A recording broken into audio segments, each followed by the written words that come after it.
Adilabad, 1920. The air hung heavy with the scent of jasmine and fear. Governor Scott Buxton stood on the veranda of his bungalow. His wife, Catherine, watched as their soldiers dragged a young gaunt girl away from her screaming mother. Malli, no more than 10 years old, was terrified. Buxton saw her as a trophy. News of Malli's abduction spread like wildfire. Komaram Bheem, a fierce protector, heard the whispers. Rage coursed through him. He vowed to bring Malli back, no matter the cost. The journey to Delhi was long and arduous. Bheem, disguised as Akhtar, traveled by foot and by train, his senses on high alert. The bustling city, a melting pot of cultures and chaos, was both exhilarating and overwhelming. He navigated the crowded streets, his eyes constantly searching for any sign of Malli. Rama Raju, an ambitious Indian Imperial Police officer, was tasked with capturing the elusive Gond rebel. He vowed to hunt down Bheem, unaware their paths would cross unexpectedly. Fate, it seemed, had a plan of its own. Bheem, still disguised as Akhtar, found himself at a bustling Delhi marketplace. The air was thick with the aroma of spices and the cacophony of vendors hawking their wares. It was here that he first laid eyes on Raju, the officer tasked with his capture. Raju, dressed in his crisp uniform, exuded an air of authority as he moved through the crowd. He was a man caught between two worlds, torn between his loyalty to the British Empire and his growing unease at the injustices he witnessed. Their paths crossed briefly, their eyes meeting for a fleeting moment. Little did they know that this chance encounter would forever alter the course of their lives. As fate would have it, Bheem and Raju found themselves on the same train journey. Bheem, ever cautious, kept to himself, observing his surroundings with a hawk's eye. Raju, seeking a reprieve from the stifling heat, sat in the same compartment, his mind preoccupied with the elusive Gond rebel. The rhythmic clatter of the train wheels against the tracks lulled the passengers into a false sense of security.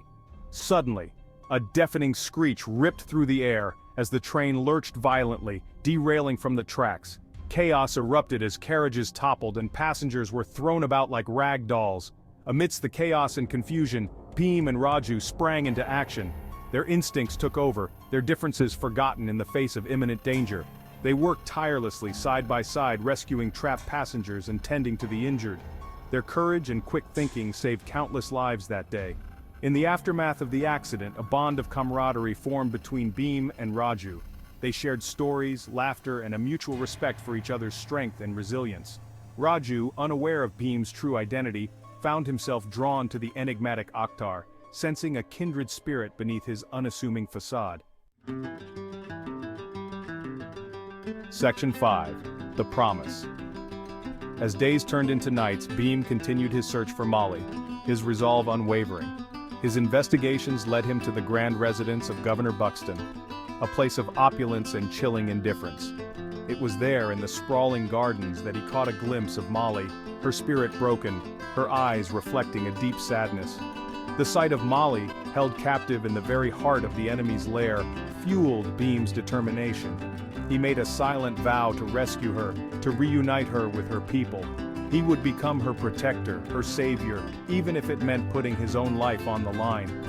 One evening, while sharing a quiet moment under the starlit sky, Bheem confided in Raju about his mission, revealing his true identity and the reason for his perilous journey to Delhi. He spoke of Malli, of the injustice she had suffered, and of his unwavering commitment to bringing her back to her people. Section 6. The Revelation. Raju, his world shaken to its core, listened intently as Bheem poured out his heart. The truth, like a bolt from the blue, shattered the illusion of camaraderie they had built. He was torn between his duty to the British Empire and the profound sense of injustice that gnawed at his conscience. The weight of Bheem's revelation hung heavy in the air. Raju, his mind racing, grappled with the enormity of the situation. He had grown to respect Bheem, to see him as a friend, and now he was faced with an impossible choice. Should he betray the trust that had been forged between them, or should he risk everything to help Bheem right a terrible wrong? Fate, it seemed, had other plans. Raju, acting on information received, led a raid on a suspected hideout, capturing Bheem's trusted aide, Lachhu. Bheem, desperate to save his friend, confronted Raju, revealing his true identity in a daring act of desperation. Section 7. The Raid. The truth hung heavy between them, a tangible barrier separating the two men who had once stood side by side. Bheem, his eyes blazing with determination, pleaded with Raju to understand, to see the injustice that bound him to this perilous path. Raju, his face a mask of conflict, found himself at a crossroads. The loyalty he had always known, the path he had meticulously carved for himself, crumbled in the face of Bheem's unwavering conviction. The encounter left him shaken, the seeds of doubt sown deep within his soul. Driven by his promise to Malli and fueled by his people's plight, Bheem hatched a daring plan.